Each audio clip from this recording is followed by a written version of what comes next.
John, we're good to go. Great, thank you. Can I just confirm that we do have quorum? Yes, we do. Good, thank you. Awesome. All right, well, welcome to the ADP meeting. Great to see you all there. To start off, could I have someone move to adopt the agenda for today's meeting? I see Luke. Can I have a seconder? Mio, thank you. All in favor? Any opposed? All right, we've adopted the agenda. Thank you. Could I have someone move to adopt the minutes of the November 21st meeting?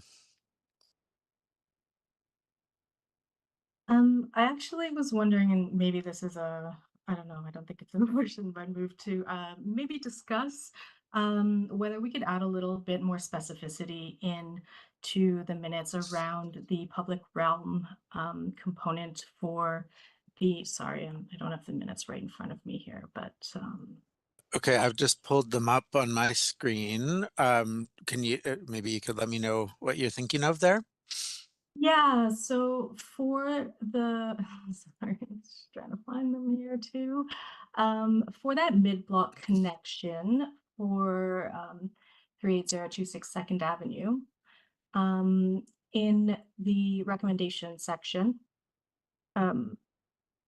this would be, of course, I would defer to my fellow panel members here, but if it would be possible to add wording under the mid-block connection to say something along the lines of design development to improve public realm activation and experience, or something around there, just to better empower staff to be able to respond to that, because I recall that we had considered seeing that again on the panel and there was some hesitancy around whether or not to bring that back. So I think that it might serve staff well to have a little bit more specificity there. Sorry, and I wasn't too clear with my proposed wording. So because I can't read my own handwriting, but design development to improve public realm experience and Okay. activation. So Mio, maybe you could move to adopt the meetings or adopt the minutes of the meeting with the amendment that the recommendation includes in addition to increasing public realm and safety access, design development to improve activation and experience. So the way that I read the minutes is it says that the panel would like the applicant to work with staff to resolve the mid-block connection, increasing public realm and safety access. And we could add a second bullet point around improving activation and experience. Mhm. You can John, maybe you can sorry, move I'm that. gonna Okay, staff are gonna jump in here, John. go for Sorry it. to we're just gonna give a quick update because we've had some direction from legislative services. So our admin staff is gonna fill us in on those changes, and it directly affects the minute taking.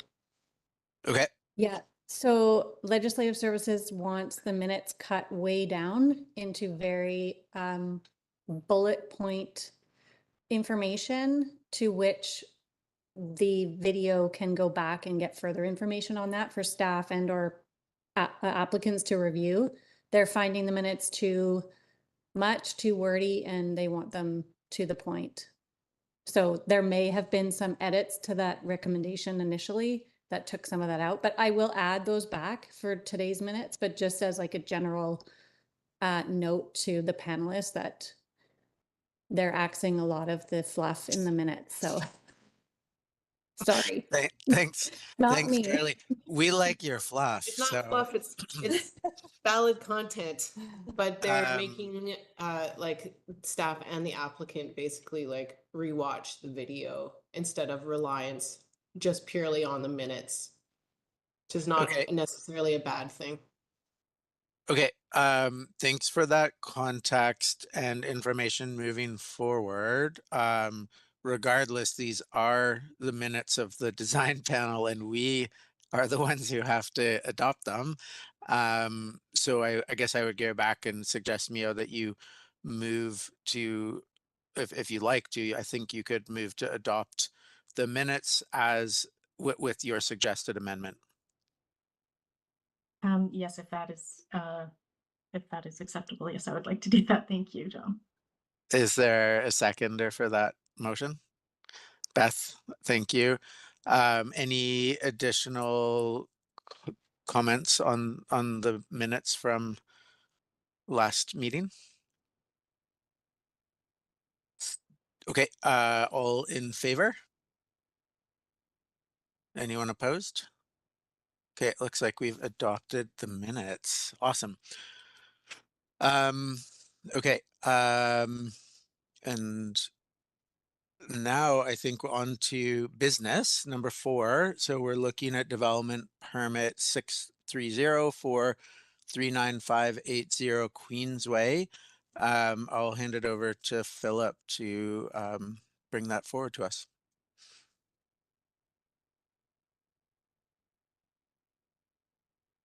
Thanks, John.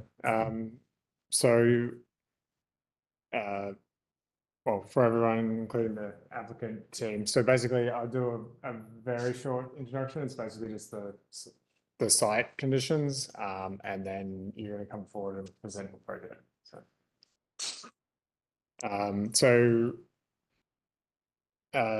Yeah, this project is for an industrial building for an Andrew Sherritt plumbing suppliers warehouse, and that one's at, as John mentioned, 39580 Queensway, and that's at the northern end of the business park on the northeast corner of Queensway and Pioneer Way.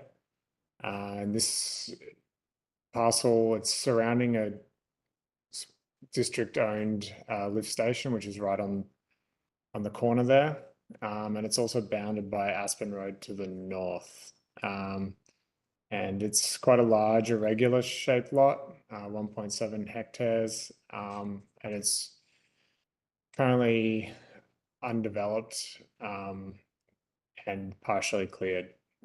So the land use designation here is industrial business, and it's zoned I11, business park industrial, and of applicable development permit areas 1, 2, 3, and 11. And it's covered by the DPA 3 Universal Form of Character Guidelines, and a flood covenants required under DPA 2. There's environmental considerations DPA 1 and a wildfire as a covenant required for DPA 11. So currently there is one zoning bylaw variance that's been noted. 33 Class A bicycle parking spaces required, 12 proposed, and then 10 Class B and 10 provided there. Staff are supportive of the variance given the industrial nature of the building.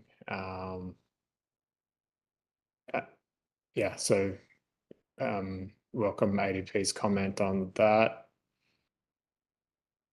And finally, so staff are seeking feedback from ADP on the conformance with DPA 3 guidelines and the zoning bylaw variance, and specific DPA 3 items were identified in the guideline review attached to the ADP report. And then I've got the recommendations for ADP on this slide as normal. Thanks.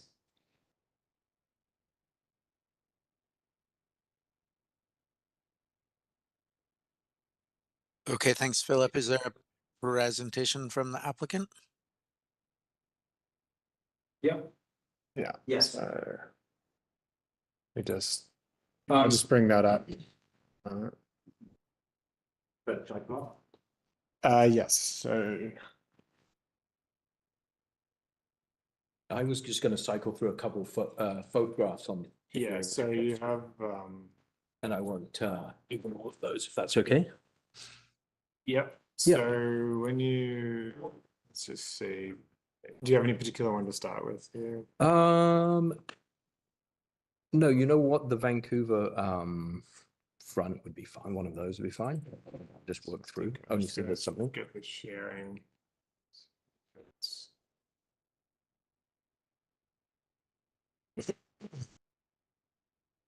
And then can I just click through? Is there a function for that? If not, that's fine. I'll then flip back and forth. Yeah, I'm just gonna have to share this. So let's Share screen one for that. screen one. I'm happy just to double click and then collapse them. That works for you? Yeah, so if you just open them and close them on this. Yep, screen. sounds good. Good afternoon. Can everyone hear me online okay? Yeah, thank you. You maybe could just introduce yourself to the panel. Absolutely. So my name's Dominic Ellis-Gray. I work for Andrew Sherritt, the business that has acquired this property and is hoping to be the long-term operator within the development itself. I'm hoping to explain a little bit of background of Andrew Sherritt because it provides some context for the design that John Lowe next to me is going to talk about specifically, and why this site itself was the one that we selected and the way that we decided to lay it out the way we did. So that I don't ramble, as is my character, I'm going to read through to keep on time. Sure. So Andrew And Sherritt, Dominic, are you the project architect? no. No, I'm John Okay. Lowe. I'm the project architect, and Dominic's Okay. representing Andrew Sherritt Limited. Thank you. And maybe staff could just clarify, is the presentation supposed to be given by the project architect or just a member of the development team? Is there what does the bylaw say on that? I just just wanted clarity there. John, we can read this if you want. John, I'll review the bylaw and why don't we Okay. keep rolling and I'll just Sounds good. look right now. Thanks, Asia. If necessary, I'm sure John will be happy to move my notes out, which is also an option too. It's be easy. So Andrew Sherritt Limited is a fourth generation BC owned and operated company that's been in business since 1892. Today, the company is employee and family owned with 31 locations across Western Canada. We are a wholesale distributor of plumbing, heating, fire protection, waterworks products, amongst others. And we're a company that supplies materials to the building industry. So we believe we portray ourselves as someone that's helping build communities themselves. Today, there's a lack of businesses such as Andrew Sherritt within Squamish, so we're excited about the direct and substantial impact that will have on the critical demand for new and affordable housing in the Squamish community.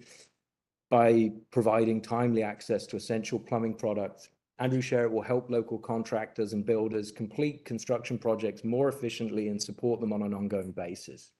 Additionally, we'll create jobs and stimulate the local economy, making it a vital asset for both the construction industry and the community at large.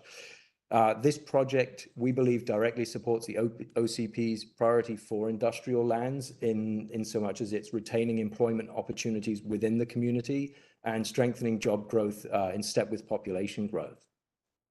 In relation to the development itself, one of our core values is in owning the buildings in which we operate our business. As a result, one of the benefits of doing that is we get to have an impact on how we lay out the site and make the structure appropriate for our business as a long-term user. Operationally, Andrew Sherritt has a proven and consistent set of needs in our facilities. And those are the ones that I wanted to highlight briefly because it's something that across all 31 of our locations, we've done this in a consistent manner. So on the screen that's being shared is an example of one of our projects, and I'll cycle through. But all of them will have predominantly open warehousing for the indoor storage of construction materials. And most of that space is high bay warehouse, which is obviously why we're an industrial area. In addition to that, we have a storefront area for professional contractors in which they can come in and place orders and collect their goods, and parking that is convenient for them and gaining access quickly and easily so they can get onto the job site is a big part and a consistent part of the layout of our sites and the design. because all products don't necessarily make sense to be stored indoors in the industry that we're in, the yard component is something that I'll click through some others here. Is consistent. I'm bringing up a picture of our Edmonton facility, which, as you can see there, this is a larger site than the one being proposed, but yard is used for storage of products that are not practical to bring inside, but necessary for the building industry that we support. And another recent example of, and consistent with what we're planning here, is the Lethbridge facility that we recently completed.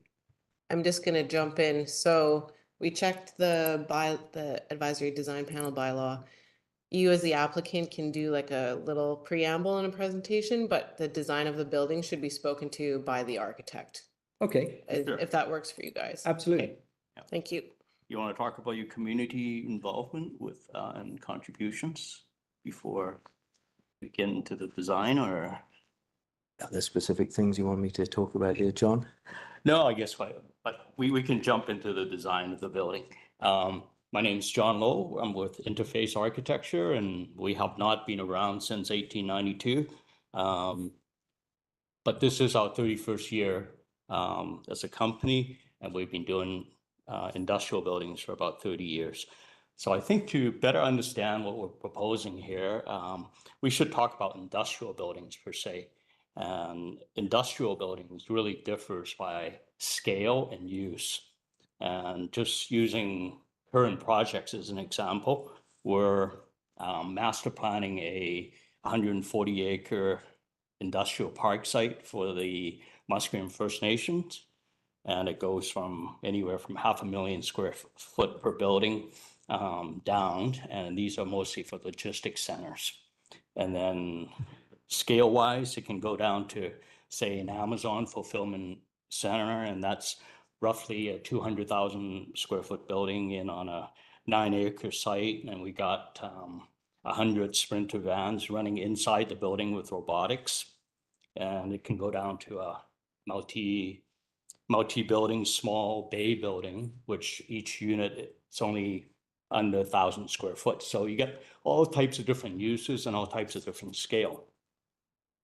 So this is all this to say, what we're proposing here for Andrew Sherritt is a very particular type of industrial building. And Dominic's talked about the various components of the building. And I think the famous architectural saying of form following function is really applies to industrial buildings, and it applies to this project we're talking about. So with Andrew Sherritt, across all 31 of the buildings, there are 5 major components, and Dominic's talked about a few of these. And one is that wholesale part that all the contractors come in, and that takes up about 20% of the building. And then there's the showroom, which takes up less than 10% of the building. So the showroom is where people come in to look at what their contractors are putting into their house. And there's a big high bay storage area where the rackings go. And that's adjacent to the work and storage areas. So the other big component would be the yard that Dominic's talked about. Yeah, that'd be great if you can put up the site plan over here.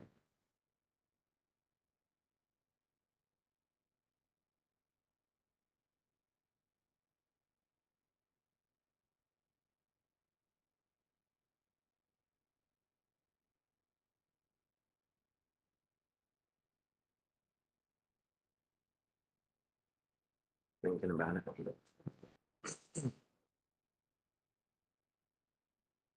We could scroll through I the will, site plan. yeah, That'd be yeah. great. Happy with this one? I'll zoom in. Yeah, we can zoom in to that. So what's interesting about this site is that it's almost a corner site. It's not quite a corner site, because Pioneer Way is going to be punched through to the Sea to Sky Highway. That's going to be the busiest street. And from my understanding, engineering and planning would prefer most of the traffic to flow through Pioneer Way. So 95% of our traffic will be coming through Pioneer Way. And the only thing coming through on Queensway would just be the dock for the for the docks and there might be 1 or 2 trucks per day. But 95% of the traffic will be flowing through Pioneer Way. You'll notice as you come into the site, there's an additional 2 small bay industrial units attached to the main Andrew Sherritt building. And then you'll see the Andrew Sherritt building is fronted by the small showroom, and then following that next to it is the where the contractors come in. So that's your parts and wholesale area. And behind all that is all the big high storage racking areas. And the docks are behind, the staging area and the docks are behind there.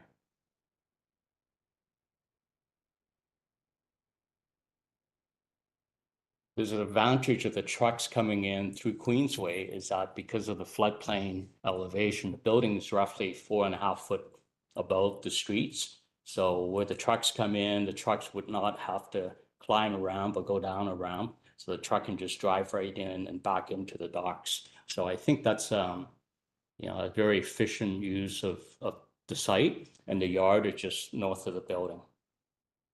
It's shielded by our existing trees. I think that's 25 meters worth of landscaping from the landscape there, from the residential areas.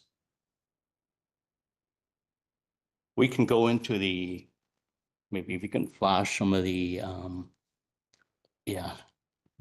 we can go into the more detailed architectural design. And I'd like to open all that up to the panel for comments. And I know we've gotten some planning feedback already in terms of the design, so we can talk about that in a bit. Maybe from here I can ask Elisa to come up and talk about the landscaping as well. Great. Yes, please. We'd like a presentation on the landscape. All right. Sure, yeah, that would be great. Thank you. My name is Alyssa Simchizin with Prospect and Refuge. We are the landscape architects on this project. The DP drawing was done by KM Civil Landscape Division. They have recently closed, so we took over the project. So that's why you'll see it's a different name on the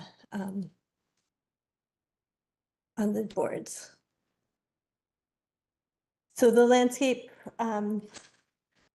there's some complex regrading that's happening on the north side of the site. That's being carefully reviewed by our environmental consultants. I don't know how much we want to get into that, but maybe we'll start at the bottom end of the site and look at the entry and talk about the relationship with the street. That's great. Yeah, so along Pioneer Way, the design is a welcoming front entrance that feels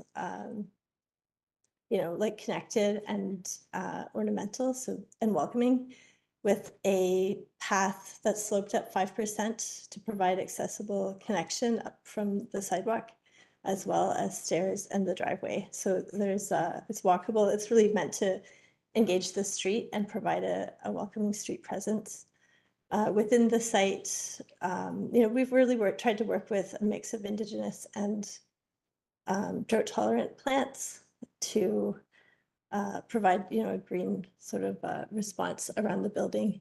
The front on the west side, the landscape, again, it addresses the sidewalk. We're thinking about walkability and the view from the road, as well as providing some shade on the west side there.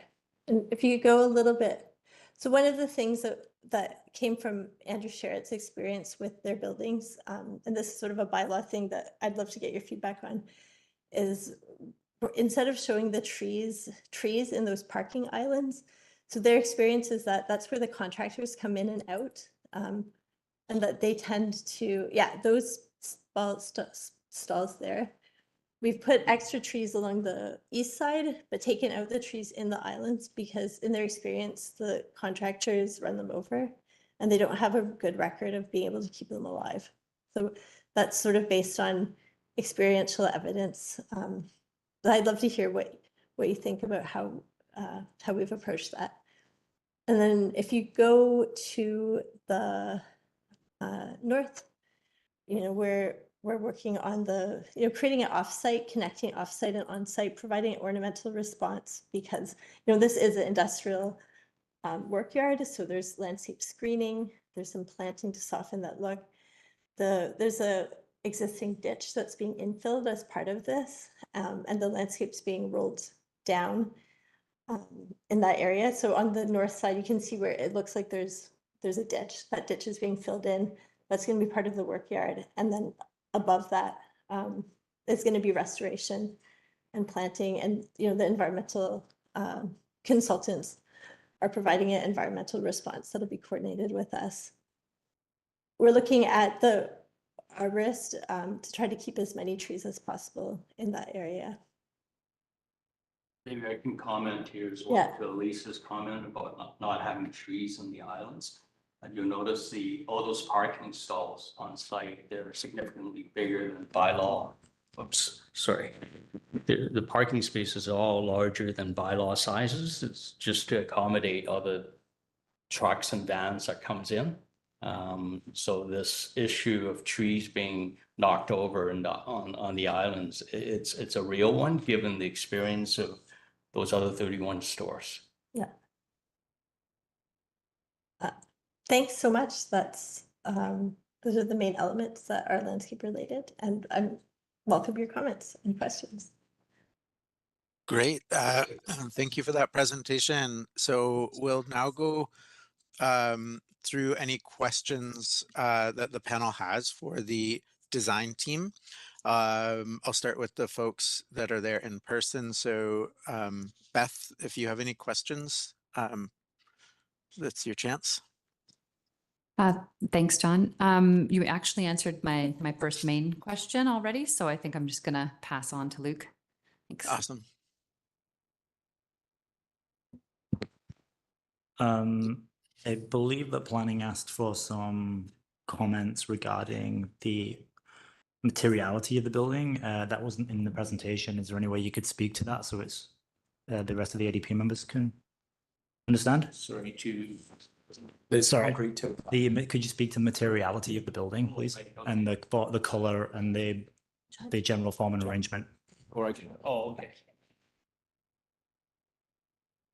So in terms of materials, this is a very typical concrete tilt-up building, and we have a lot of glass elements where the wholesale, especially where the retail showroom is, and there's a lot of openings in terms of glazing for the caretaker unit that's at the mezzanine level. But in terms of materials, and it's concrete, steel, glass, and in response to some of the planning comments, what we're doing is we're putting in a wood structure in the front of the building to address the comment about the relationship to the street, and that's something that we'll be talking to planning about, and we'll be working with planning on.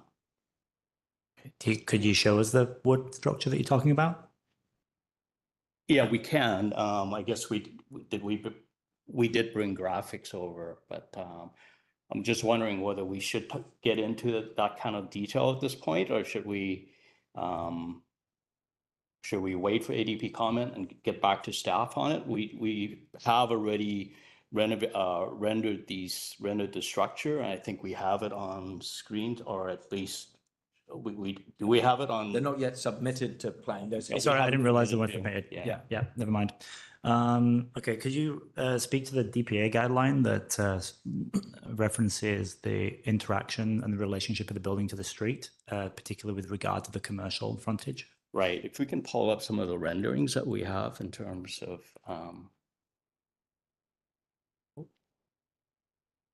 Oh, we still have it open. we're on landscape, right? Oh, there it goes. And then you just want to Share again, right? Yeah, so just on the side, share on.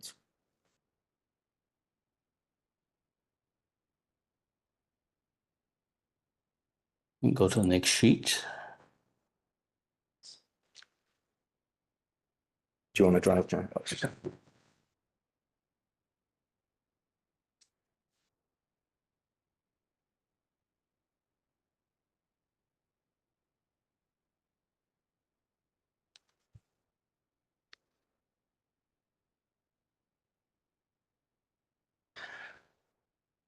So we understand Pioneer Way is really the main front face of the building.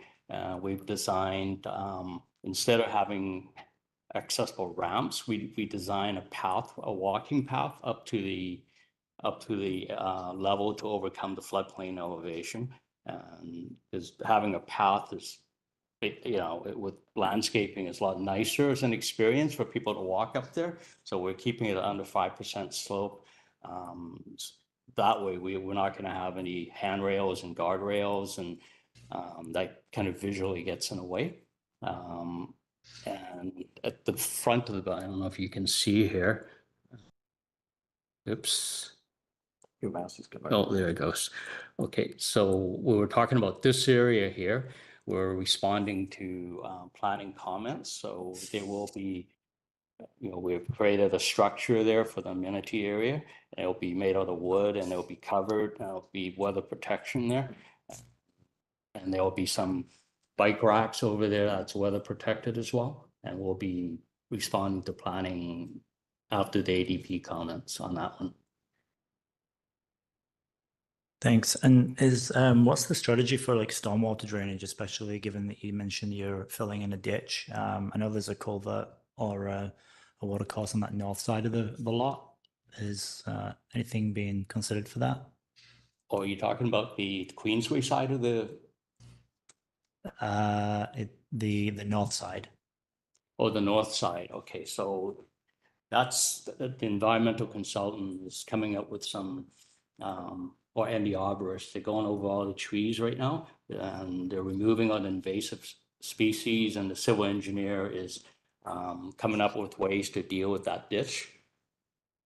And that impacts some of the trees that needs to be removed as well.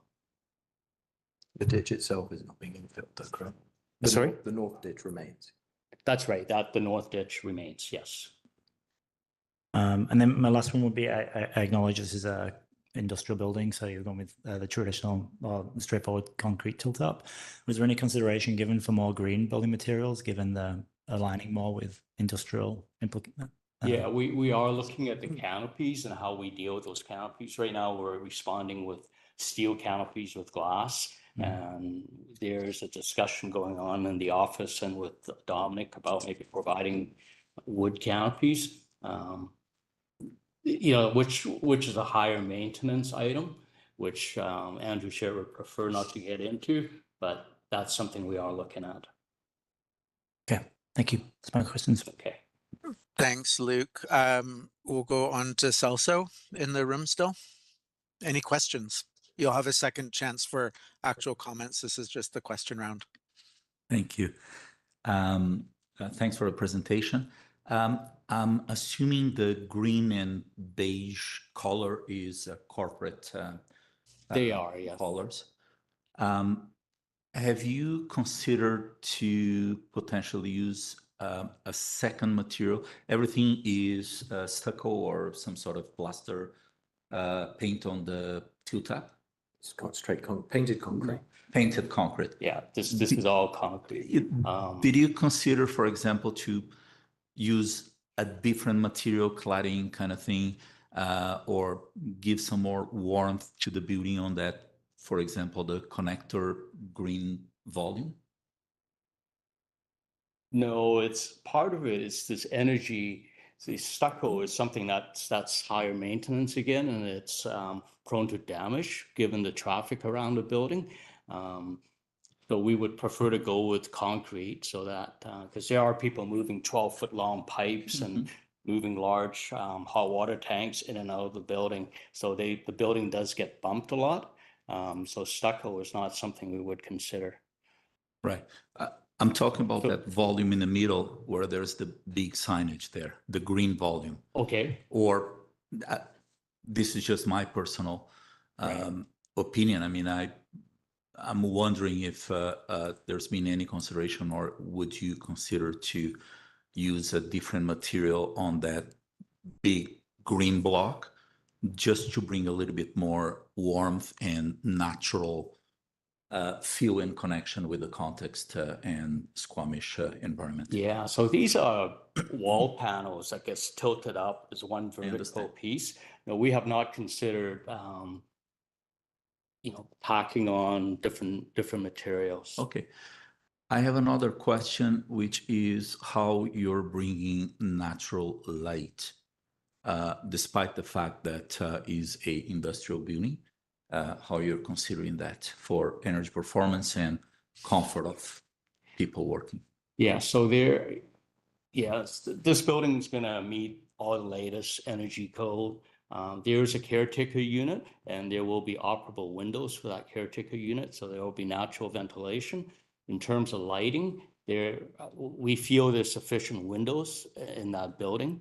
There are high bay windows throughout the building to light the warehouse. We would prefer that route over skylights because skylights often become a security issue as well as maintenance and leakage issue. Okay, thank you for now. Thanks, Celso. We'll move to the panelists joining online. So I'll go to Mio next. Questions for the design team, Mio? Sure, yeah, thank you so much for the presentation, everyone. It sounds like this is a bit in progress, but I was wondering if it would be possible to hear any more details around the proposed tree removals, such as the total quantity of tree removals proposed, if you can comment on the species or the diameter of these trees that are being removed in the plan that we're seeing here. Hi. Yeah. So a lot of the trees that are being proposed for removal are cedars, which are they fall under the wildfire DPA as well. And then there's some large black cotton, black alder. No, black alder. Is that what? Black cottonwood? I can't remember. One of the black alder or cottonwood that are being removed as well. So it's mostly like sort of an area, and there's also some large big leaf maples. I guess there's a couple of things going on that are impacting which trees can remain. One of them is regrading that's happening. So there's going to be some regrading from the, if we go back to the site plan for a minute, from the, I don't know if you can see on the screen here, but there's a wall here. And then this It's area. not showing the screens right now. It's not showing the screen. Oh, sorry. No, it's okay. But anyways, they'll show the screen. You can see, but there's some regrading that's happening on the north of the site that is going to impact some of the trees. And we're trying to figure out right now the extent of the tree removal. So the arborist sort of said all the trees had to be removed. So if you can see this area where there's the dashed line with the arrows, that's where regrading is happening. And then this area here is where the ditch is being filled in. So there's some trees in here that we're looking at maybe being able to keep. But right now the arborist is saying they have to be removed, but we're assessing that with them at the moment. There's also significant, the other thing that's a big issue is that there's Japanese knotweed on the site, and that needs to be mitigated and removed as part of the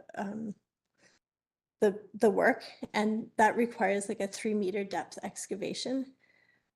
And so that's obviously going to impact any roots that are within that excavation zone. And so those are the things that are impacting what can stay and what can't stay.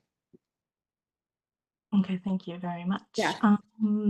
Another question, it also sounds like it's in progress. So sorry, I might have not caught this, but it sounds as though you're working with your environmental consultant to look at the possibility of using an existing ditch for on-site stormwater management.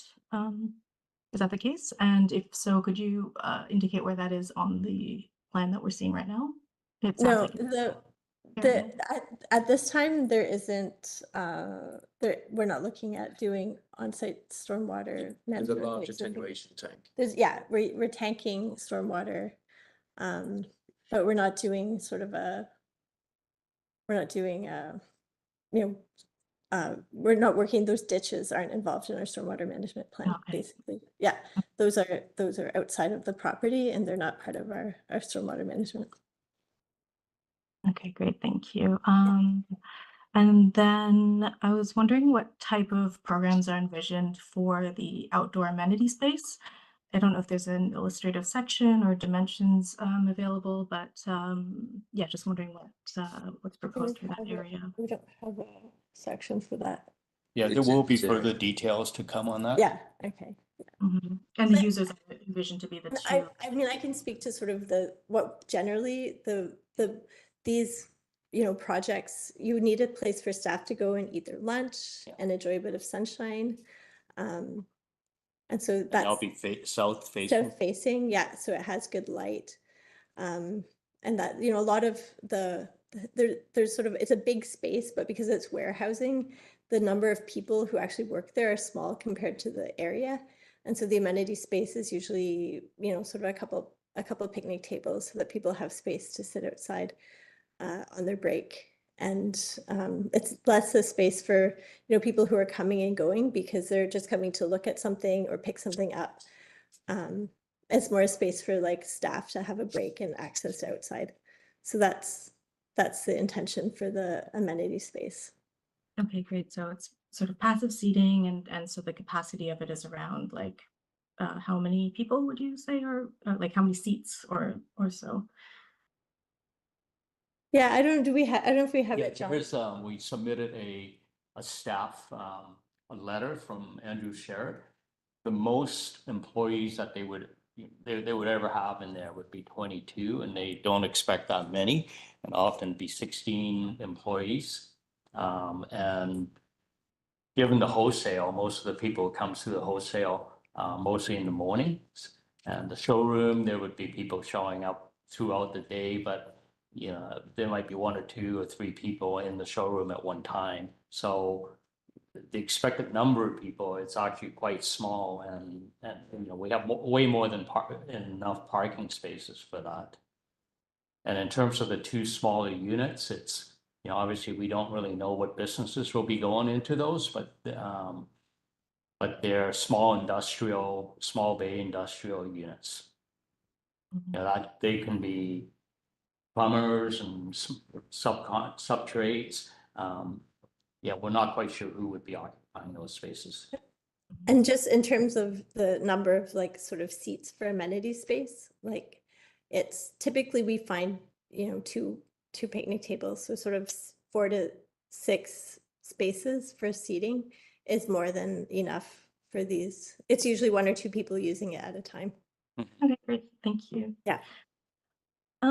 And yeah, I guess I was wondering if anybody could speak to what led to the design decision to have the building essentially face away from Queensway. I'm guessing it might be some combination of rationale, such as grading or vehicular access, but it would just be interesting to hear more about that. John. Primarily driven by the city wanting us to use progress way. Yeah, so the traffic needs to come in from Pioneer Way, and so 95% of the traffic from customers will be coming in off that. So, and given the program, as I discussed earlier about how really the functions of the building is what's driving the design. There you have it. So we have people coming in from Pioneer Way on the east side of the building, and the building showroom and wholesale facing the parking area where people can access. The trucks coming in through the north side and coming in from the west side. That's where the staging and the yard areas would be. So it's a kind of form following function type of design. Okay, thank you. That's all from me. Thanks, Mio. We'll go to Michael next. Hi there, you can hear me okay? Yeah. Thanks for the presentation. One of my questions was the northwest corner of the site. I can't hear you, Michael. Can you speak up a bit? The northwest corner of the site. what is the function outside of the fenced area? It just says loading, but I don't really see, I can't figure out how it's used functionally. So I'm wondering if you can just explain the use of that large paved area, kind of the triangle bit there. We have one with the trucking swing on. Yeah, it's not shown. So this is where the truck can come in through Queensway and it would head, oh, sorry, I guess I'm, right. So the truck would be coming in on Queensway. The truck would head north in that kind of wedge shape area that you're talking about, and then back up into the docks. So that area, that gravel area, on the west side of the yard, so that's for truck maneuvering to back up into the yard. So we're not taking up any, so we're not using up public space to get the trucks into the docks. Okay, just looking at the loading dock length, do you need that full area to the north? Does it need to extend all the way as far as? Yeah, we do. Okay. So we've run simulations, truck turning simulations, and this is how much room is required. Okay. And whereabouts is the knotweed on the site? Sorry? Whereabouts is the on- knotweed? Oh, It's right at the mouth of the tube where the old ditch meets the new ditch. So if you go, Right, okay, where the cursor is?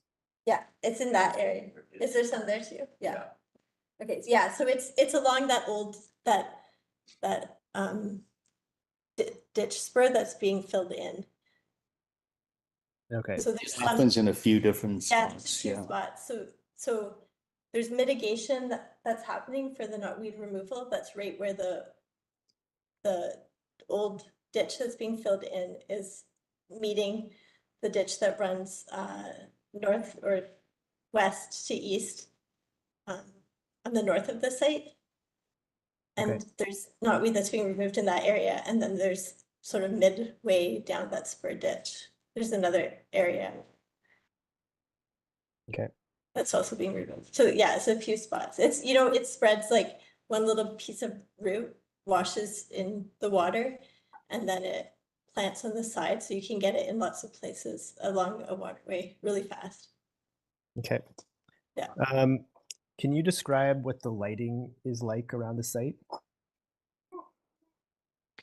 Yeah, we haven't gone into detailed design for the lighting just yet, but it'll be all skylight, basically nighttime lighting fixtures that won't have any light pollution. And that's been kind of the industry standard for the last 10, 12 years. Will all of that staff parking and storage yard area be lit throughout the night? Yeah, right now we haven't really thought of putting in any lighting in the yard area just yet. The building is mostly functional during the day, as far as I know. Am I allowed to answer that question in terms of typically purely during daytime, this facility is going to be open during working hours. Obviously in winter, it's dark during some working hours. There would be the hope that for safety reasons, the yard would have some illumination during business hours. Okay. Yeah, I just asked because in some of the precedent images, I saw that the yards were lit. I'm just curious if there would be light past normal working hours. Yeah, fair comment. I think in Edmonton, we get about 2 hours of daylight a year there. So I think they're illuminating it more often. Okay. And then I'm wondering if you can describe the planting rationale and approach, and reason for the tree selections. And kind of another question about that is, curious when it switched over from KM Civil to the current landscape architects. Oh yeah, sure. So the planting plan was done by KM Civil, and my understanding is they frequently do industrial projects, and so the plant selection, is meant to be drought tolerant and ornamental. Okay. Are you planning on using the current plan? Sorry, say that again. Are you planning on using the current plant selections? We're doing a review only for plants that currently don't meet the wildfire DPA. So there's cedar trees in there now that are going to have to be changed. And then there might be some additional indigenous plants that we're using. But other than that, the plan is to keep their planting as per their planting. Yeah. And the use of sod or like the large lawn areas, is that, I'm curious the reason for that. Yeah, I think, it's sort of a balance of maintenance of like an ornamental look that, gives a bit of a park-like setting for the building. And it's sort of a mix of ornamental and maintenance, keeping some clearance away from the building for, easy washing the building and things like that without putting like a maintenance strip around the building. Okay, thanks. That's all I've got. Yeah. Okay, thanks, Michael. Sunny, any questions from you for the applicant team? Well, thank you for the presentation. I have a few questions about the landscaping along the way. So you mentioned it's gonna be or ornamental design. Like what is it gonna have? Can you speak up, Sunny? Hello, you hear me? Yeah, that's better. That's better. Yeah, like is it gonna be an ornamental design along Queensway? Yeah, it's a mix of drought tolerant and native plants.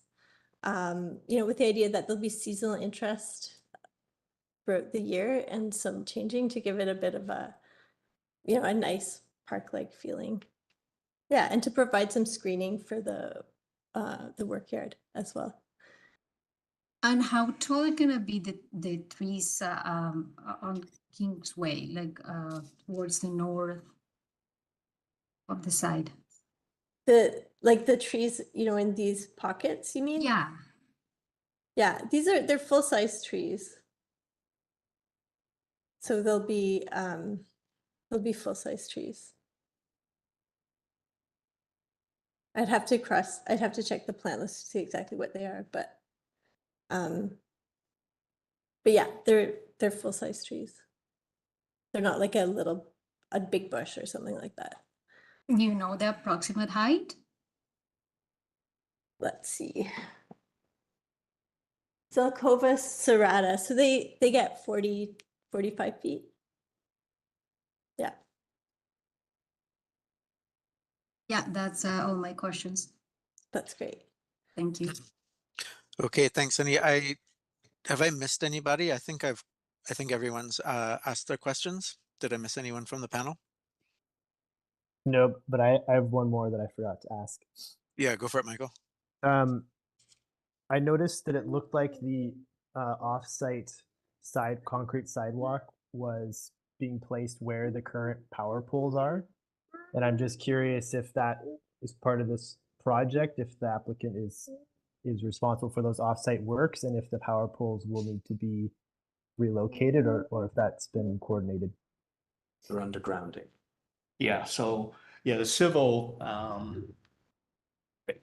Benny's working on the civil, and Benny's based in Squamish, so they've been working with engineering on the civil side. The power poles my understanding is they will be removed, and the service will be underground. We do know that there are some sidewalks in Squamish that have power poles in the middle of them. So that's a really good question, Michael. Thanks. Right. As far as I know, the off-site, we're going to have a bike trail as well as a pedestrian path on the west side of the building, and that connects to the Pioneer Way as well. Super. I think I'm just going to ask one question. So development permit area 3 is the main set of guidelines that we're meant to use to assess this project. And the first guideline suggests that developments in this development permit area should strive to integrate elements distinct to the Squamish area. I don't know that I really heard that addressed in the presentation. I wonder if you could talk a little bit more about how this building integrates distinct elements. Yeah, we've been struggling with that one a little bit for sure, to tell you honestly. So we have looked, that's one of the wood element questions that we were responding to about the amenity areas. So we have looked at a lot of the buildings down along Queensway, and there were photos showing a lot of wood canopies. To bring up the Prince George canopy, because that's what we've been talking about. Sure, yeah. If you have them there, it'd be great, yeah. So we're going to be responding to some of the planning comments, and hopefully we, I don't know if we got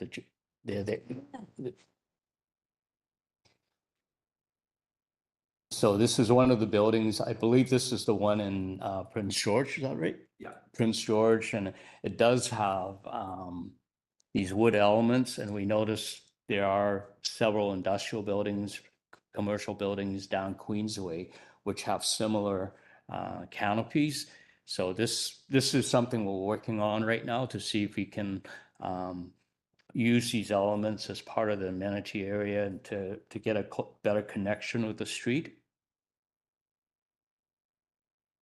And maybe just one more question before we move to comments. I understand that staff is supportive of the request to vary the bike parking provision. Could you maybe just provide the justification for that? Yes. First of all, I guess the only thing we're asking variance on would be the indoor bikes. I believe that's Class A in Squamish. Indoor bikes, we have a maximum of 22 employees, likely 16 employees. So we thought providing 12 spaces would be more than adequate. I don't know what Dominic thinks in terms of, how many would actually be used. It may be 3 or 4 at the most. No, that's a reasonable justification. That's all I was looking for. So thank you. Okay. Are there any more questions from the panel? We'll move John, to. Oh, yeah, John, go ahead. sorry, real quick. I just got a question for probably more for Philip here. Can you remind me on the zone I, we're in I-11 here. What are the allowed commercial uses in here that could take up that leasable space? Good question. Is it basically everything like we see on Queensway? Like it could be a brewery, it could be a shop, it could be a pet store, it could be an office. Or is it going to be specifically industrial on this site? It would be anything allowed in the I-11 zone. I don't actually have it in front of me. Okay. But yes, generally industrial uses, and they can have some sort of accessory retail components. Generally. You understand where I'm going with this, right? Well, we would then clear that we could not show them as commercial units, they must be shown as additional industrial. So there is a limited, so it'll be more likely, we anticipate it being small bay industrial in terms of, as John had said, it might be an electrician's shop. Okay, but it's more about the zoning that I have a question for, so. Give you a couple? Yeah, ones that are like maybe not industrial as it seems.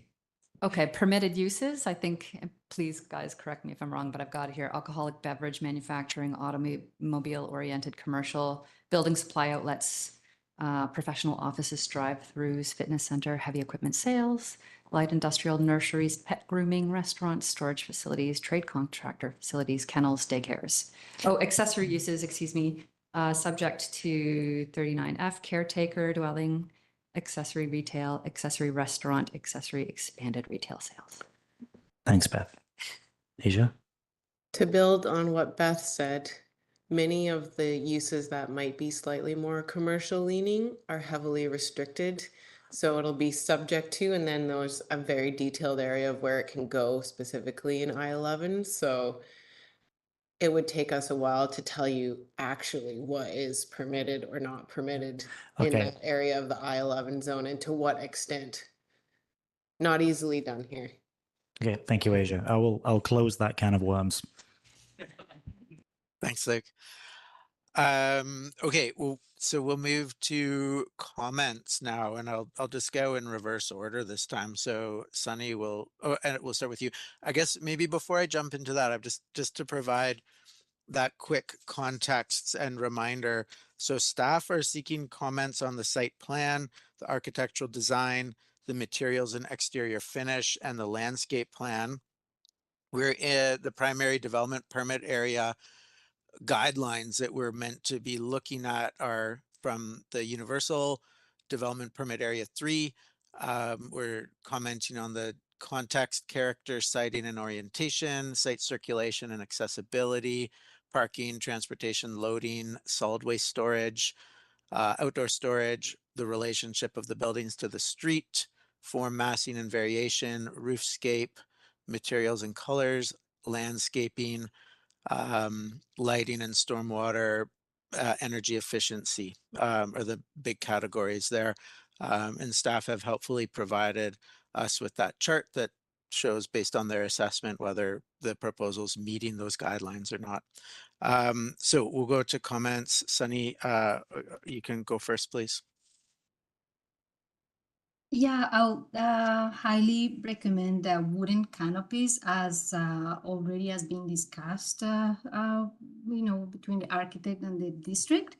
I think especially facing the street on Pioneer, that would be really nice to have that, and maybe consider some weather protection for the amenity area. Thank you. Thank you. Okay, Michael. Hi there. Okay, my comments are, I think that there's a great opportunity along Queens Way for larger trees and more regularly spaced trees over the clumping, just to kind of provide a bit more continuous screening along that side through the corner. I'm also curious, I'm hoping that the environmental consultant's looking at some other approaches to the knotweed management other than just digging and removing it. I know there's stem injection, but I'll leave it to the experts there. I would just hope that there's a way that maybe we could retain some more trees with a more sensitive sort of management of the knotweed.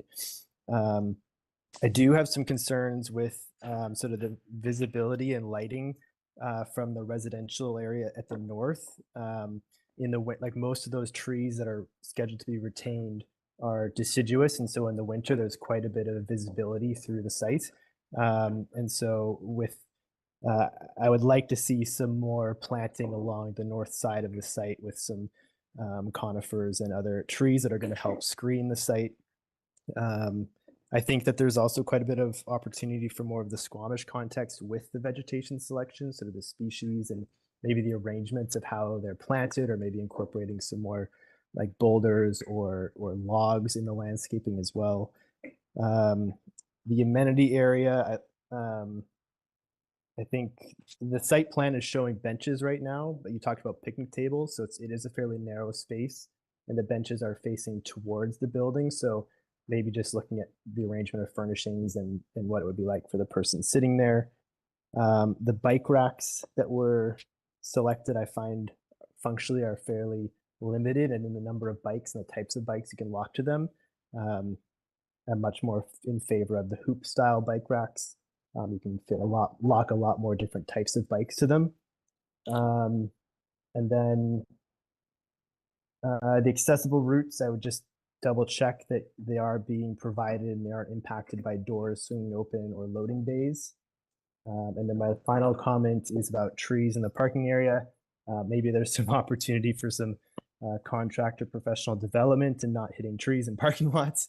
But I think one option maybe would be to look at combining two of the tree islands into one larger island to get a tree with some more space and more soil volume.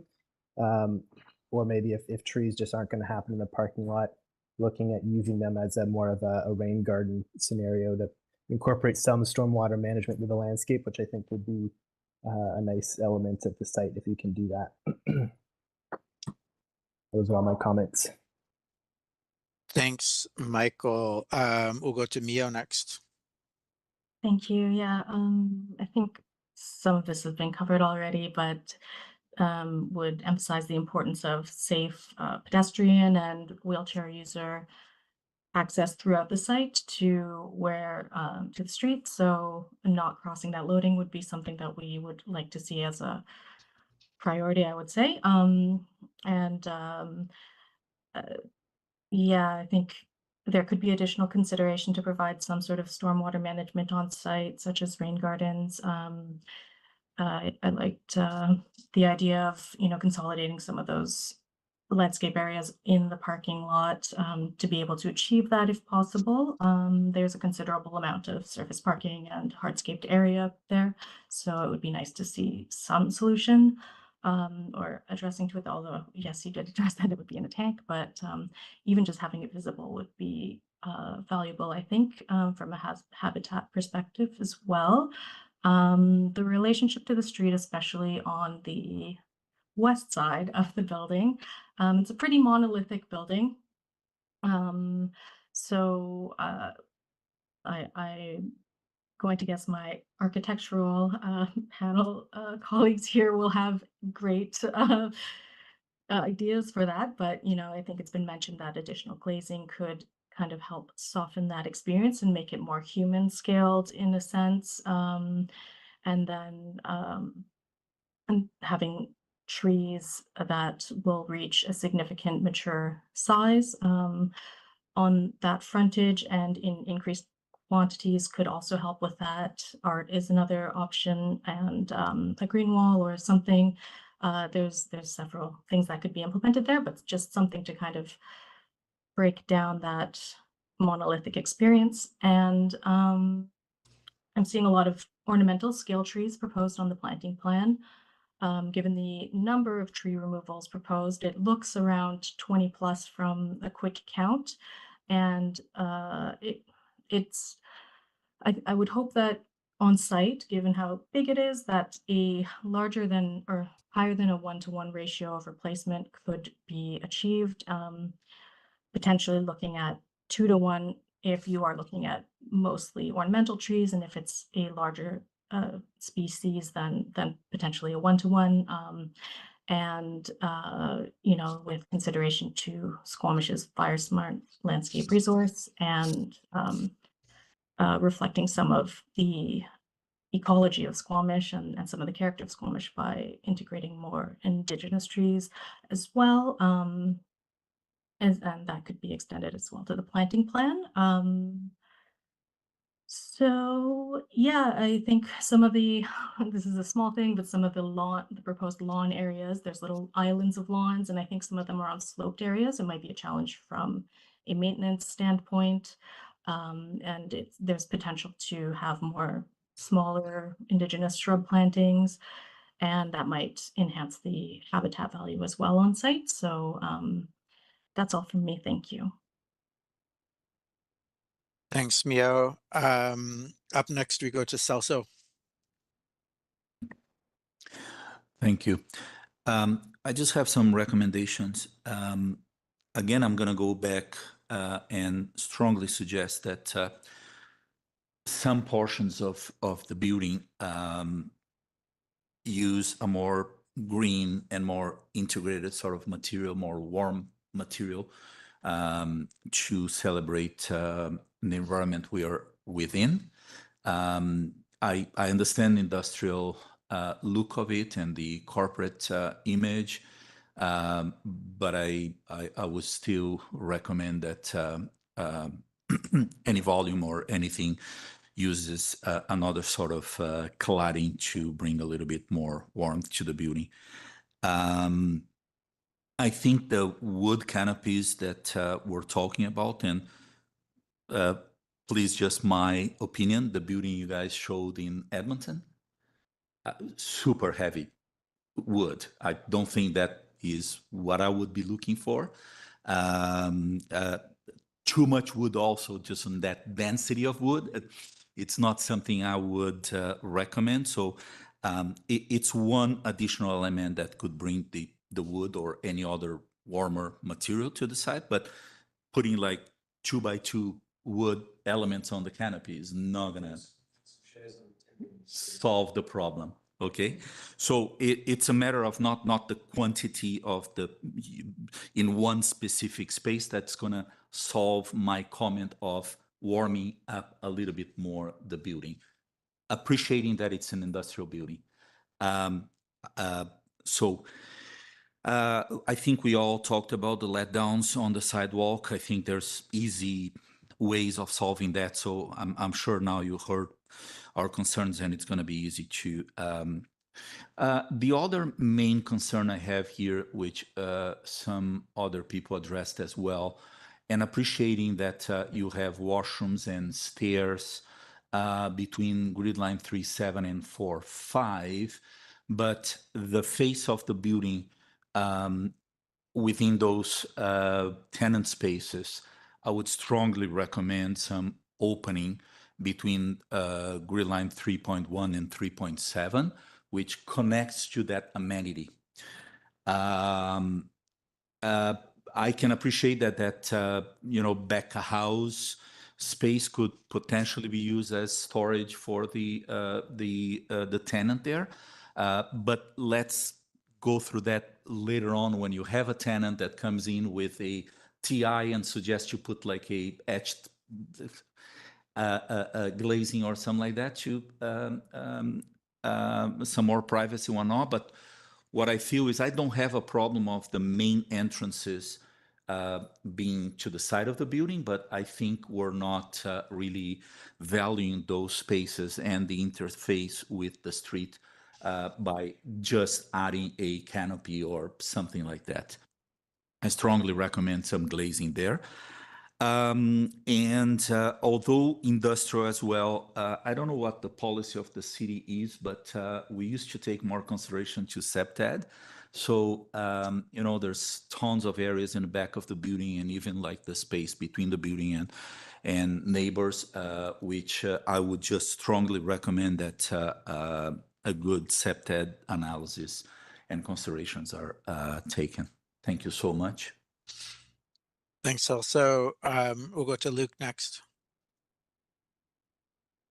Thanks, John. Yeah, thanks for the presentation.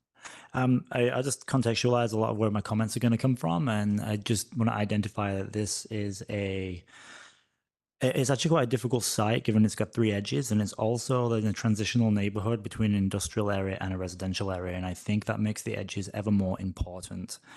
So my comments to start would be the yard lighting, as there is no yard lighting plan or lighting plan in general at all.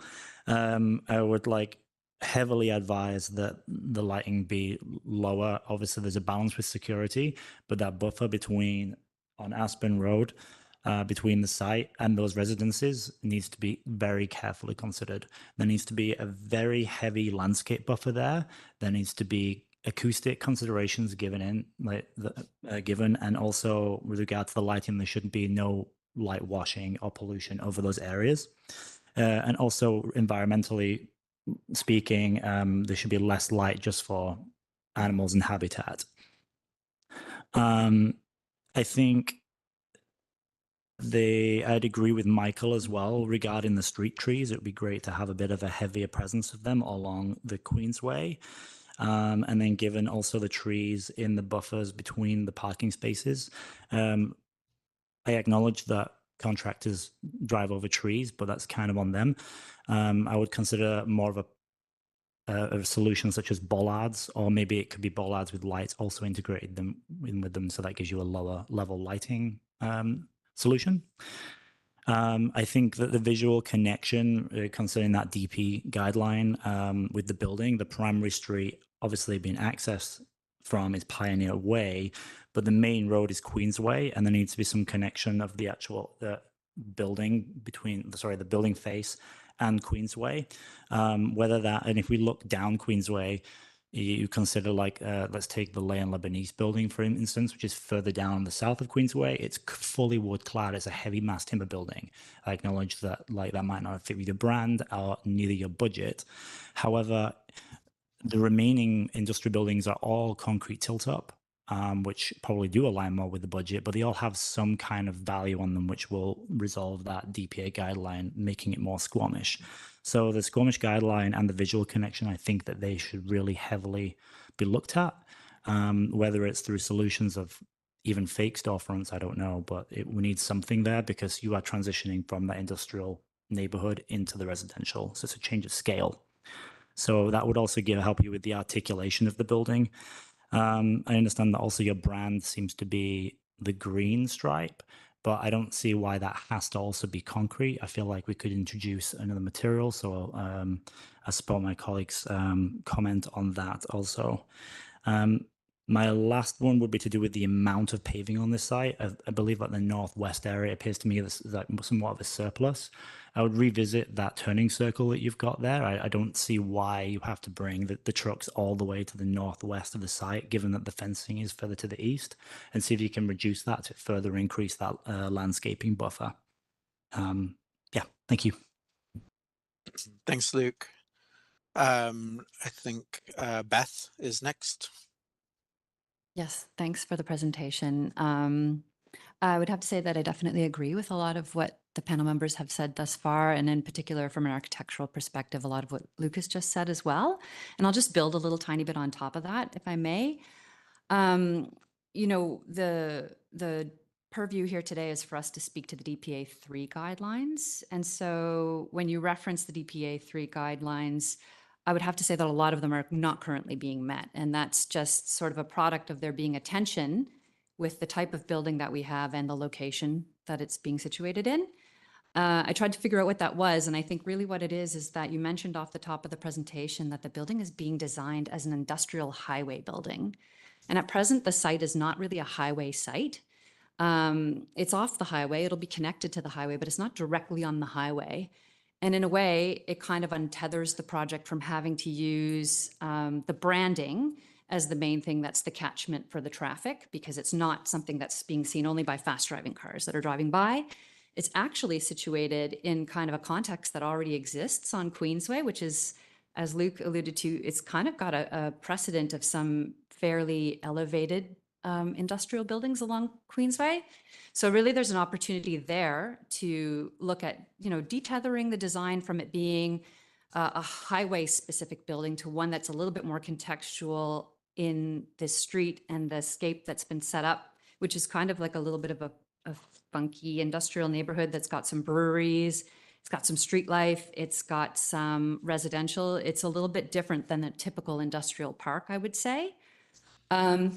My first instinct was also sort of, as Mio suggested, that the building felt flipped, because it felt to me like there's a future context with the connection to the highway, but I don't think it's going to negate the context on Queensway. I think that's still going to exist.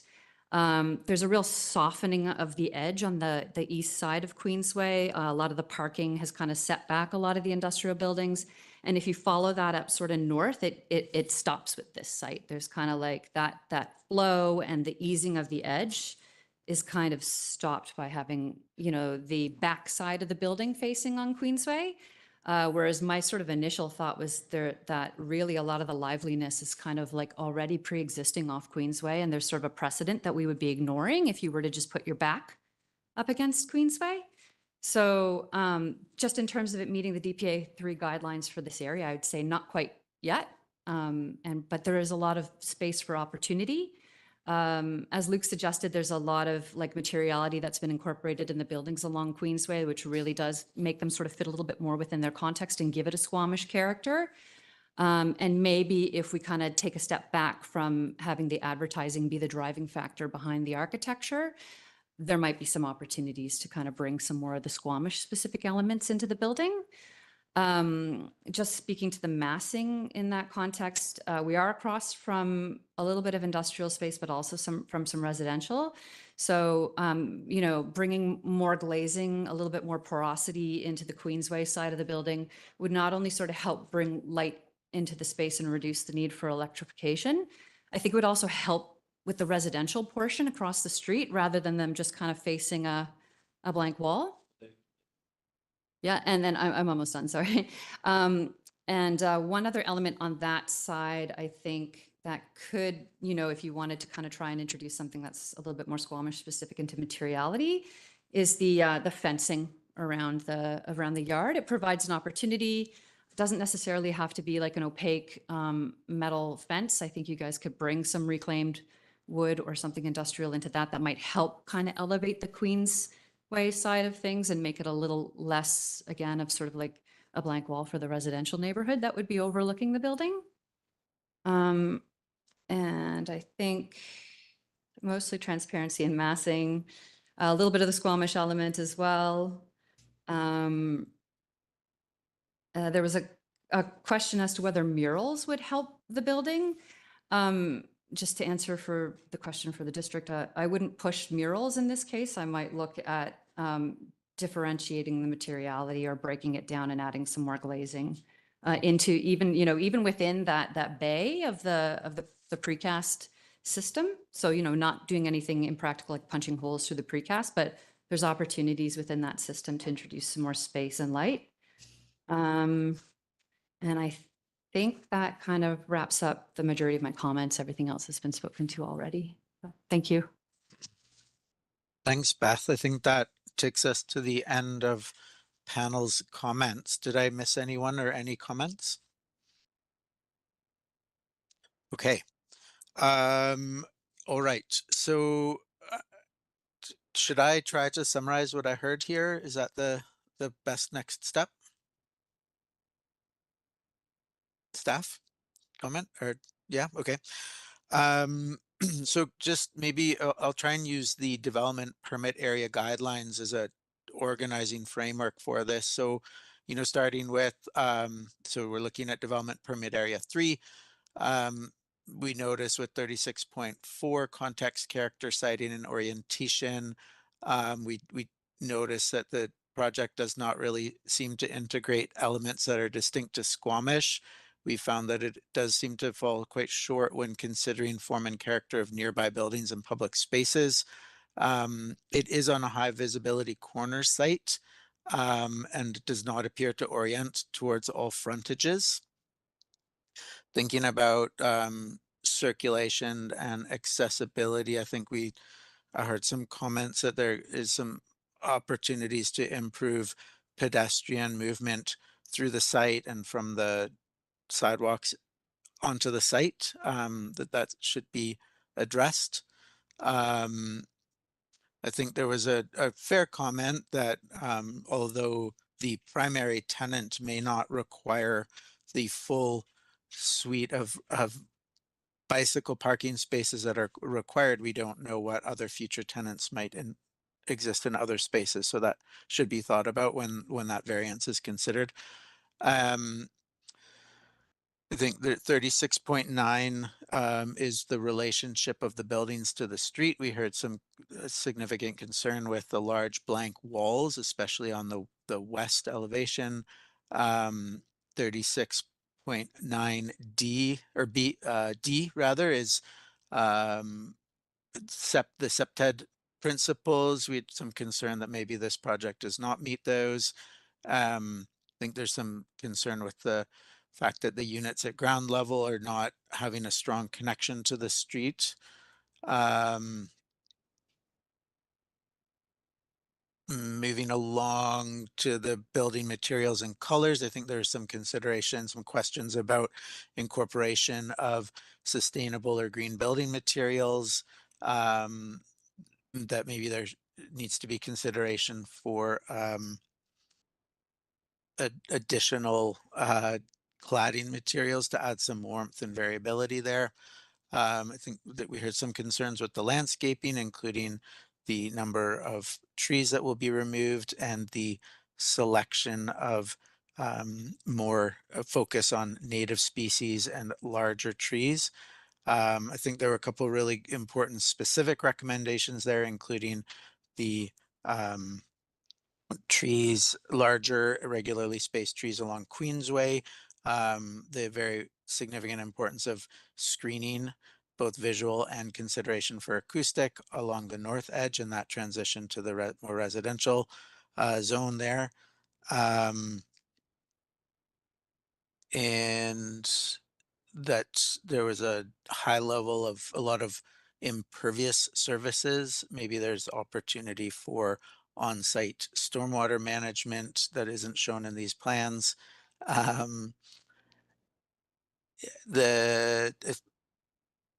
think the fact that a lighting plan hasn't been provided, I think there's some concern there that was voiced by the panel, and that it would be much better to be able to see that, what that lighting plan is going to be, and there's some concerns about it, based on the location and adjacencies. Let's see, just gonna go through my notes. There are quite a few comments, so I want to make sure that I don't miss any of them.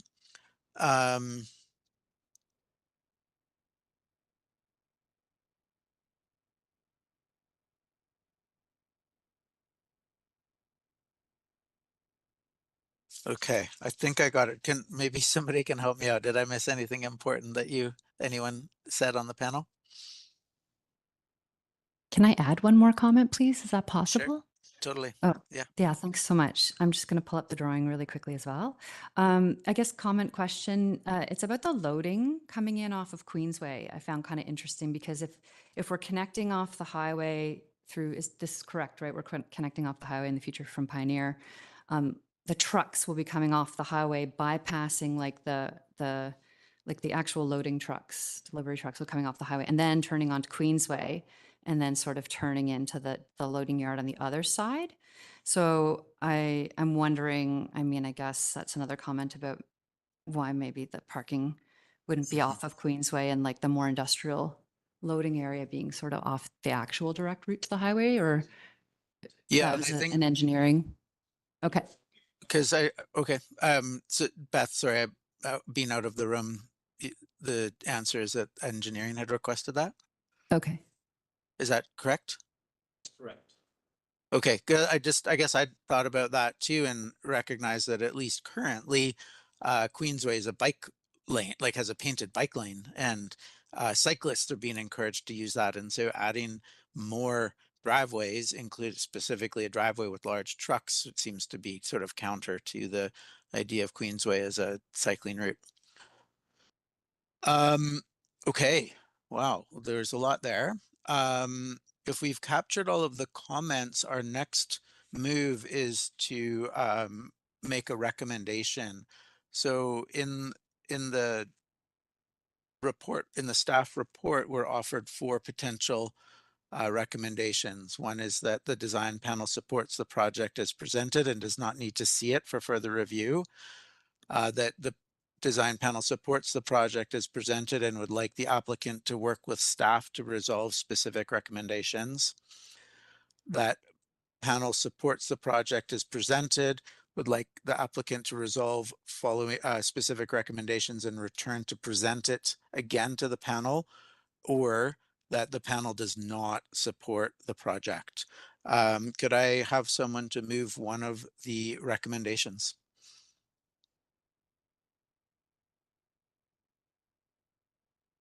I can't see if anybody's moved it. Maybe you could speak up if you've moved it.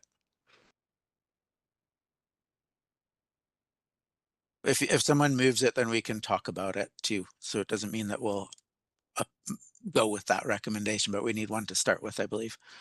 All right, I'll bite. Go for it. I'm gonna. Sorry, I'm going to be a bit vocal here because I'm on the fence here, given the nature of the building, and I understand that it's an industrial building, and I don't opt for this lightly. But given the amount of comments we have, I'm sort of edging towards C. Okay, so which is to resolve the following recommendations and return to ADP. Okay, and is there a seconder to that? I think I would second it, just given that I had a lot of comments. Great, thank you. So moved by Luke, seconded by Beth. Are there any comments on that recommendation? Celso here. Yeah. I would third that for the simple fact that it is not a highway industrial building. It's in a very specific, challenging part of town that requires a good look at all the comments that we all made, which I don't think are difficult or expensive per se issues, but they could be designed with a cost-effective way and bring a great result to a very important area in Squamish. Can I make a comment here? I'm I not know sure. it's mentioned- I'm not sure actually. If you can, Asia, maybe you can help me out. Is that, can we do that? Yes. Okay, go for it. Yeah, I know it was mentioned that there was something about the highway. The only comment I made about the highway was that we were told by engineering that the Pioneer Way will be punched through to the highway. So that was the only comment I made about the highway. So I'm not quite sure where all those came in. I think it was We worked with previous to engineering your for a comment. long time. We had probably 6 or 8 different site plans. And we had to, this is the final site plan that they supported. We had the buildings orientated in different directions. This is the orientation they supported. I just want everyone to know. So the motion So on, this is the way we were told to go with. the motion on the floor from design panel is that the advisory design panel generally supports the project as presented and would like the applicant to resolve specific recommendations and return to present it, the revised project to the panel. I did summarize the list of our recommendations. Carly, can I confirm that you captured those to your satisfaction? Yes, I did. Okay, and so then I guess I'll just call it to vote at this point. All in support of the motion, the recommendation C. Show of hands for everyone in support. Are there any opposed to that? I don't see any. Oh, no, sorry, you don't get to vote. Okay, I see none opposed. So that is the recommendation of the panel. Thanks. Thank you to the staff and design team for presenting to us. We're at the end of the agenda. Maybe I'll just quickly ask, is there any design panel business to discuss before I call for termination? Okay, I'll ask someone to move to terminate the meeting. Luke, second. Anyone? I see Michael. Okay, that's it. Thank you all. Meeting is adjourned, or terminated rather. Thank you. Thanks, John. Thank you. Bye. Thanks, John. Thank you. Great job chairing, buddy. I have a question to the city. When's the next opportunity then, if that recommendation is